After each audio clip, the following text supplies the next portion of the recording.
వెనుజులా లాంటి వేద గురించి, క్యూబా లాంటి వేద గురించి మాట్లాడాం, కొలంబియాలో మాట్లాడాం. అక్కడ ఎవరి కులాలు ఉన్నాయి, ఎవరు ఏమున్నాయో మాకు. సో ఎక్కడ అణచివేత ఉంటుంటే అక్కడ మాట్లాడతాం. సో అందువల్ల ఇక్కడ అసలు విషయం ఏంటి అంటే, ఇంతకుముందు చెప్పారు మన మిత్రుడు రఘు చెప్పాడు, అసలు విషయం ఈ ఇష్యూనే కాదు. ఇష్యూ ఏంటి, ఆంధ్రప్రదేశ్కు విశాఖపట్నానికి రైల్వే జోన్ ఇచ్చాడు. ఆ ఇచ్చినట్టే ఇచ్చి ఆదాయం వచ్చే కిరండాల్ కోరాపూట్ లైన్ తీసేసి ఇచ్చారు. ఆ లైన్ను ఒరిస్సాకు పంపించారు. ఆంధ్రప్రదేశ్లోని ఒక్క రాజకీయ పార్టీ అడగదు. నా పైన గంట సేపు డిబేట్ పెట్టే టీవీ ఛానల్ కూడా అడగవు. విచిత్రం ఏంటంటే, అయ్యా మరి ఈ రైల్వే జోన్ ఇచ్చారు, ఆదాయాన్ని ఇచ్చేదాన్ని తీసుకెళ్ళి ఒరిస్సాలో కలిపారు, ఇది అన్యాయం కదా అని ఒక్కరు అడగలే. నాగేశ్వర్ పైన 1 అవర్ డిబేట్ పెట్టిన వాళ్ళకు ఆంధ్రప్రదేశ్ ప్రజల కోసం అవసరమైన ఈ ఒక్క టాపిక్ మీద ఎందుకు డిబేట్ పెట్టరు? ఆన్సర్ లేదు. ఇక మీకు మచిలీపట్నం పామర్రు ప్రాంతంలో మీకు విలువైనటువంటి ఆయిల్ అండ్ గ్యాస్ నిక్షేపాల్ని ఓఎన్జీసీ కనుగొంటే అత్యంత చరిత్ర జరిగిన దుర్మార్గ చరిత్ర గల వేదాంతకి ఇచ్చేశారు. తూత్కుడిలో ప్రజల్ని చంపినటువంటి వేదాంతకి ఇచ్చారు. ఇది ఆంధ్రప్రదేశ్లో ఏ ప్రధాన పార్టీలు రెండూ అడగలే.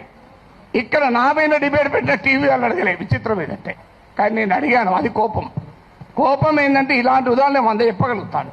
అందువల్ల పబ్లిక్ గా క్వశ్చన్ చేయకూడదు. అందువల్ల ఒక్కసారి బెదిరిస్తే దాన్ని డాక్ట్రైన్ ఆఫ్ చిల్లింగ్ ఎఫెక్ట్ అంటారు. అంటే ఒక బెదిరిస్తే వీడు నోరు విప్పడని. కానీ గుర్తుపెట్టుకోవాలి, ఎంత బెదిరిస్తే అంత బిగ్గరగా అడుగుతాం, పని కట్టుకొని కూడా అడుగుతాం. అదే నేను అన్నది. అదే అని యుద్ధం మీరు మొదలు పెట్టారు, నేను ముగిస్తాను అన్నారు. మళ్ళీ దాన్ని పెట్టుకొని యుద్ధం చేస్తావట అంటారు. అయ్యా నేను ఏమన్నా అందులో క్లియర్గా నా ప్రజా సమస్యల పైన అంటే ఇప్పుడు ఇంకా దానిపైన కేసు పెట్టలేదు. బహుశా ఎఫ్ఐఆర్ ఛార్జ్ షీట్లు యాడ్ చేస్తారో తెలియదు. కానీ ఒక్కటి మాత్రం మళ్ళీ చెప్తున్నాను, మీరు అరెస్ట్ చేసుకుంటారా, కేసులు విత్డ్రా చేస్తారా, చెయ్యరా, అది మీ ఇష్టం. మేము మాత్రం మాట్లాడుతూనే ఉంటాం.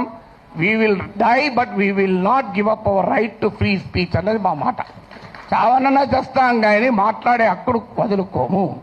మీకే అణిచివేత వేసినా దానికి మేము సిద్ధం. సంతోషం.